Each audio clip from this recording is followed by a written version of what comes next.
Hi everyone, my name is Seth. Welcome to my channel. I write epic fantasy and science fiction under my pen name SB Sebrick. Today I want to talk a little bit about conventions, why they're an amazing opportunity to build on your craft, what they are, how to find them. I've talked with a lot of writers recently that just didn't know they're available or how to use them, so I thought I'd start a little video here to explain a bit of it. Convention is basically when a bunch of fans get together and nerd out. At its core, that's what a convention is. You can find conventions all over the country for just about every show that has a following. Doctor Who, Walking Dead, all sorts of them. If you go to Comic-Con, for example, they'll usually have tables dedicated to every major genre or show or movement known to man. If you're a writer looking to build something from a convention, you want to make sure that the convention is hosting panels by established writers. Some conventions will be just focused more on the art or on interviewing the actors of the shows or something like that. You're looking for invited guest speakers that have a publishing history. They could be editors, could be publishers. Primarily you want authors, people that are already making a living doing what you want to do for a living. Finding conventions near you is quite simple. You go on Google the state you're in, the genre you're looking for, and convention. 3 words. And it'll bring up a list of any of the nearby conventions in your area. Usually the name of the convention will be abbreviated. For example, last month I attended the Oregon Science Fiction Convention, which is shortened to Oricon. So if I look up Washington Fantasy Convention, one of the options that will pop up is Oricon 2016, which is the one I just attended last month. The larger conventions, such as Comic-Con, can be pretty expensive to attend, but the smaller ones that are closer to your home are not.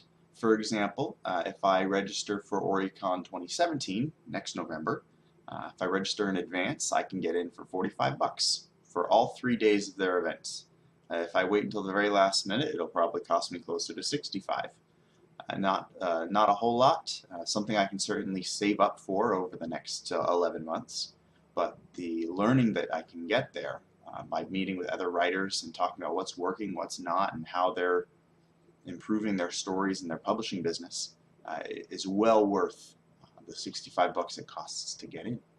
Keep in mind, if you're going to be going to one of these conventions and you want to get your money's worth, they will have panels scheduled through most of the convention, so you're going to want to pick and choose which panels you want to prioritize, because you're going to get hungry, you're going to get thirsty. And when I first started going to these panels, I'm the kind of personality that likes to drink through a fire hose, so I remember literally booking 8 of these panels and just sitting back to back to back to back to back until I finally burned out and had to leave and get a bite to eat and a snack and then dive in for another 3 or 4 hours of just avid note-taking, because that's just the way that my brain works. I actually enjoyed that. Most people would think it was mind-numbingly tedious, but that was something that I really enjoyed. However, I was overlooking the primary purpose of going to conventions, and that is to network. That is to find other writers that are working in your genre so that you can get together and collaborate. If you want to do guest posts on each other's blogs so your readers can kind of get familiar with both of your works. If you want to do a book bundle, is a big thing that's going on now. You'll get a bunch of writers that all have a fantasy novel or a fantasy series, so they all put their first books into one bundle, sell it at a discount, and all of their readers get a shot at everyone's first novels. And it's a great way to boost sales and boost awareness of your work, and it's an opportunity you won't have if you're not already rubbing elbows with those established writers. Another thing to watch out for when you're looking at which conventions you want to attend, see if they have a dealer's room. If they're offering one of those, that means publishers have an option of renting out a table and selling their wares at the convention. You will probably need a minion for this, because you're going to be off schmoozing with established writers and attending panels and learning. But if you have someone there with a table rented and they can sit there for a good 6 to 8 hours for 2 to 3 days, you're going to need a dedicated minion. You might even have to pay them. They can sell your stuff. It's a great way to build awareness for your titles, especially if you're a new author, because you can be sitting right next to the table with other established authors that have been going to these conventions for years, and it's a great way to build a following and awareness of your work in the local populace as well. Once you've been attending panels for a while and you get a feel for who's in charge and who decides how the panel is set up, you can actually be one of the people sitting at the panel. That means that rather than being in the audience talking to the 4 established writers about what works for them, you can be one of the established writers being asked questions by other writers what works for you. This is a transition I'm going through right now. I will be attending RadCon up in the Tri-Cities area in February, and I will be a panelist there. I will be sitting on the panel next to established writers that are already working full-time as writers. And I'm still in the part-time stage, but I'm hoping to learn more from them. But apparently the powers that be over there have decided I know enough, and I will be sitting up on the panels as a panelist, which is kind of exciting and a little nerve-wracking at the same time, because it kind of puts you on the spot in front of a lot of people that could have some very good questions.